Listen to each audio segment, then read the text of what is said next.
लोकसभा निवडणुकीमुळे केंद्र सेवा परीक्षेच्या तारखा या बदललेल्या आहेत। पूर्व परीक्षा 26 मे ऐवजी 16 जूनला होणार आहे। लोकसभा निवडणुकीच्या पार्श्वभूमीवर यूपीएससी परीक्षांच्या तारखा या बदललेल्या पाहायला मिळतात। या परीक्षा 26 मेला होणार होत्या, मात्र आता 16 जून रोजी या परीक्षा होणार आहेत। लोकसभा निवडणुकीच्या पार्श्वभूमीवर आयोगाने हा निर्णय घेतलेला आहे। 26 मे रोजी होणारी परीक्षा ही पुढे ढकलण्यात आलेली आहे। निवडणुकीमुळे परीक्षेच्या नियोजनावर आणि विद्यार्थ्यांवर परिणाम होऊ नये यासाठी आयोगाने हा निर्णय घेतलाय।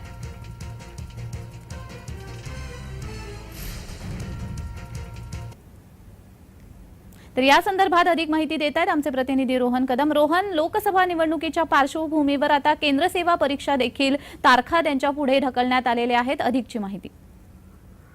नक्कीच, खरं तर लोकसभा निवडणुकीच्या पार्श्वभूमीवर संपूर्ण यंत्रणा जी आहे ती यंत्रणा निवडणुकीच्या कामकाजामध्ये व्यस्त असते आणि अशा कामामध्ये असताना लोकसेवा जी परीक्षा आहे, केंद्रीय लोकसेवा यूपीएससी ज्याला म्हणतात, ती यूपीएससी ची परीक्षा जी आहे ती 26 मे ला होणार होती। देशभरामध्ये ही संपूर्ण परीक्षाची प्रक्रिया जी आहे ती पार पडणार होती, परंतु ऐन निवडणुकीमध्ये अशा प्रकारची परीक्षा घेतली जाऊ शकत नाही। यासाठी संपूर्ण यंत्रणा जी आहे ती कामगाला निवडणुकीच्या वेठी धरलेली असते। असं असताना केंद्रीय लोकसेवा आयोगाची परीक्षा जी आहे ती घेण्यासाठी असमर्थता जी आहे ती आयोगाने दर्शवलेली पाहायला मिळते आणि आता जी आहे ती शिफारस करून याची तारीख देखील बदलण्यात आलेली आहे।